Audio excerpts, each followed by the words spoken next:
कहते हैं ना कि अगर लाइफ में आपके पास सारे सुख सुविधाएँ मौजूद हैं, सारी खुशियाँ मौजूद हैं, लेकिन उन खुशियों के साथ-साथ अगर आपकी माँ आपके साथ नहीं है, आपका पिता आपके साथ नहीं है, तो कहीं न कहीं वो खुशियाँ अधूरी फ़ील होती हैं कि हमारे पास काश कुछ ऐसी चीज़ें हैं, जैसे माँ-बाप का साथ जो हमारे साथ होता तो ये खुशियाँ दोगुनी हो जाती।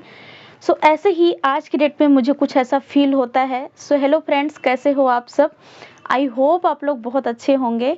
जैसे कि आप सभी को पता है कि अभी जो मेरी जर्नी चल रही है प्रेगनेंसी की चल रही है, और ये भी आप सभी को पता है कि अभी मेरी जो प्रेगनेंसी है वो सेकंड प्रेगनेंसी है। पहले मेरी एक बेटी है 6 ईयर की। एक्चुअली है क्या ना कि इन दिनों पे मुझे अपनी मम्मी की बहुत ज़्यादा याद आ रही है, बहुत ज़्यादा उनकी कमी फ़ील हो रही है। क्योंकि होता क्या है ना कि जब आपके पास आपकी माँ होती है ना, तो कहते हैं ना कि कुछ चीज़ें होती हैं जो हम सबके साथ नहीं शेयर कर सकते हैं। जैसे कुछ चीज़ें हैं जो हम सिर्फ़ बहनों के साथ शेयर कर पाते हैं, कुछ चीज़ें हैं जो सिर्फ़ हम हस्बैंड के साथ शेयर कर सकते हैं, कुछ चीज़ें हैं जो सिर्फ़ माँ के साथ ही मुझे शेयर करने में ऐसा कम्फ़र्ट फ़ील होता है। तो ऐसी ही चीज़ें हैं। तो इन दिनों पे मतलब मम्मी नहीं है मेरे पास, थोड़ी मुझसे काफ़ी दूर पे हैं, और बहुत उनकी कमी मुझे फ़ील हो रही है। क्योंकि हुआ क्या था ना कि बेटी के टाइम मम्मी थी मेरे पास, तो जो भी मुझे प्रॉब्लम होती थी ना, हर एक प्रॉब्लम को कहते हैं ना कि कोई पीछे सपोर्ट करने वाला हो, हमें उस बारे में बताने वाला हो। क्योंकि फर्स्ट प्रेगनेंसी थी, मुझे कोई नॉलेज नहीं थी कि कैसे क्या होता है, क्या प्रॉब्लम आ सकती है, उसका हम सॉल्यूशन कैसे कर सकते हैं।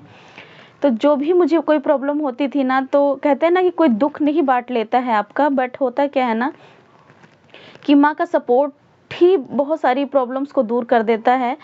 तो जब भी मुझे कोई प्रॉब्लम होती थी ना, तो बस मैं बोलती थी मम्मी ये प्रॉब्लम हो रही है। तो बस जब भी उनके मुँह से ये निकलता था ना कि हाँ, ये बेटा होता है, सबको होता है, बस कुछ दिन की प्रॉब्लम है, ये ऐसे से होगा और ऐसे हो जाएगा, ठीक हो जाएगा, फिर ये चीज़ें आती हैं, ऐसे हो जाएँगी। तो उससे ऐसे लगता था कि हाँ, बस सच में ऐसा हो जाएगा, और हम कहीं न कहीं अपने आप को ना थोड़ा अच्छा फ़ील करने लगते थे। तो ऐसी बहुत सारी चीज़ें हैं, तो आज मैं ऐसा नहीं हो पा रहा है सेकंड प्रेगनेंसी में। उसके बाद हुआ क्या कि कम से कम 7th मंथ तक मम्मी थी मेरे साथ, उसके बाद सासू माँ आ गई, तो उन्होंने भी बहुत सपोर्ट किया। क्योंकि होता क्या है ना कि हमारी जो मम्मियाँ होती हैं ना, उनको काफ़ी नॉलेज हो चुकी होती है, क्योंकि वो ऑलरेडी 2, 3, 4 बच्चों की माँ हैं। तो उनको काफ़ी नॉलेज होती है इस बारे में, तो वो लोग हमें अच्छे से सपोर्ट कर सकती हैं, और अच्छे से जो भी प्रेगनेंसी के दौरान जो भी प्रॉब्लम होती है ना, उसका सॉल्यूशन कहीं न कहीं उनके पास होता है। तो अगर हमारे साथ होते हैं वो लोग, तो हमें कोई इतनी प्रॉब्लम नहीं उठानी पड़ती है। और दूसरा क्या है कि मैं ना मतलब जब मेरा बचपना था, तो होता क्या था ना कि हम लोग अपनी मम्मी को कहीं न कहीं, जैसे आज हमारे बच्चे हमें परेशान कर देते हैं कभी-कभी, तो हम उन पे बहुत ज़्यादा गुस्सा हो जाते हैं। तो बच्चे हमसे ज़्यादा बच्चों को गुस्सा आता है कि बच्चे कहते हैं कि मम्मी हमें गुस्सा करती है, मम्मी हमें डाँटती है।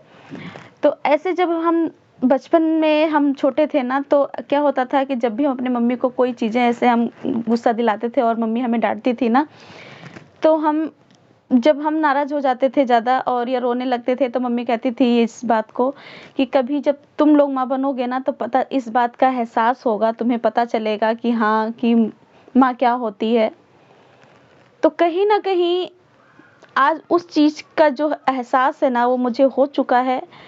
और कभी-कभी मैं सोचती हूँ ना कि माँ क्या चीज़ होती है? कि होता क्या है ना कि जब आप अपने पे रख के देखो कि जब हम माँ बनने वाले होते हैं ना, हमें जैसे ही खुशियाँ मिलती हैं कि हाँ, हम माँ बनने वाले हैं, तो हमारा जो बच्चा है वो इस दुनिया में आया नहीं है, और हम उसके बारे में कितनी सारी वो लेके बैठ जाते हैं, कितना ज़्यादा सोचना शुरू कर देते हैं कि हमारा बच्चा आएगा, ऐसा होगा, वैसा होगा, हम उसको ऐसे शिक्षा देंगे, ऐसे बड़ा करेंगे, उसको इतनी सारी खुशियाँ देंगे। बहुत सारी ऐसी चीज़ें हैं जैसे-जैसे हम लोग सोचते हैं, तो कहीं न कहीं ऐसे फ़ील होता है अब कि ऐसे हमारे मम्मी-पापा ने भी हमारे बारे में सोचा होगा। जिस तरह हम अपने बच्चे का लालन-पोषण करके उसे इतना अच्छे से बड़े कर रहे हैं, ऐसे हमारे मम्मी-पापा ने भी हमारे साथ ऐसे ही किया होगा। और आज हमारे बच्चे कहते हैं तो हमें बुरा लग जाता है, और हमने भी अपने मम्मी-पापा का कितना दिल दुखाया होगा, हम उन पे चिल्ला देते थे, हम उन पे बोल देते थे खड़े होके। तो कितना कष्ट से जैसे-जैसे आज हम अपने बच्चे के साथ कर रहे हैं, ऐसे उन्होंने किया होगा। तो इन सब चीज़ों को जब मैं सोचती हूँ ना, तो सच में सारा दिन तो किसी न किसी तरीके से निकल जाता है। लेकिन होता क्या है ना कि जब शाम को आप ऐसे बैठते हो ना कि बस थोड़ा-सा कम्फ़र्ट फ़ील करते हो कि तो माइंड में बहुत सारी चीज़ें आती हैं कि मम्मी होती तो ऐसा होता, मम्मी होती तो ये चीज़ें होता। ठीक है? तो कहीं न कहीं मुझे अभी बहुत ज़्यादा कमी फ़ील हो रही है। तो आई थिंक मम्मी तो अभी मेरे साथ नहीं हैं। हो भी सकता है कि वो आएँ हमारे उस सिचुएशन पे, और बात रह गई सासू माँ की, तो वो तो ज़रूर आएँगी। तो आई थिंक थोड़ा-सा जो सपोर्ट है ना लास्ट टाइम पे, वो ज़रूर मिल पाएगा। और सो आई होप कि आप लोग मेरी बातों से सहमत होंगे, और आप लोग भी कोशिश करेंगे कि जितना हो सके ना आप अपने माँ-बाप की रिस्पेक्ट किया करो, और जहाँ तक हो सके माँ-बाप का दिल ना दुखे, ठीक है? पूरी कोशिश होनी चाहिए, क्योंकि जिसने हमें ज़िंदगी दी, जिसने हमें पाल-पोस के इतना बड़ा किया और हमारे लिए अपने आप को इतना कष्ट दिया, हमारे लिए हर सुख-दुःख सहे कि हम खुश रह सकें, हम अच्छे से रह सकें। तो कहीं न कहीं ये चीज़ें नहीं होनी चाहिए। सो आशा करती हूँ कि आप सभी को ये वीडियो बहुत पसंद आई होगी। अगर आप लोग को वीडियो पसंद आती है तो प्लीज़ अच्छे-अच्छे कमेंट करिएगा, और जितना हो सके वीडियो को शेयर कीजिएगा। और अगर आप मेरे चैनल पे न्यू हैं ना, तो चैनल को कीजिएगा सब्सक्राइब, ताकि जो भी मैं न्यू वीडियो अपलोड करूँ, इस चैनल पे मेरे हेल्थ केयर से रिलेटेड भी वीडियो आती हैं। जैसे कि प्रेगनेंसी है तो जो चीज़ें मेरे साथ प्रॉब्लम क्रिएट होती है और उसका सॉल्यूशन मिलता है, तो ऐसी बहुत सारी वीडियो मैं अपलोड करती हूँ आप सभी के लिए, कि जो भी हमारी बहनें इस जर्नी से निकल रही हैं ना, उनका सपोर्ट हो सके। तो ऐसे बहुत सारी वीडियो को सीन करने के लिए प्लीज़ आप मेरे चैनल को सब्सक्राइब कर लीजिएगा, ताकि जो भी मैं वीडियो अपलोड करूँ उसका नोटिफिकेशन आप तक जाए और आप वीडियो सीन कर सको। सो मिलते हैं नेक्स्ट वीडियो में, तब तक के लिए नमस्कार।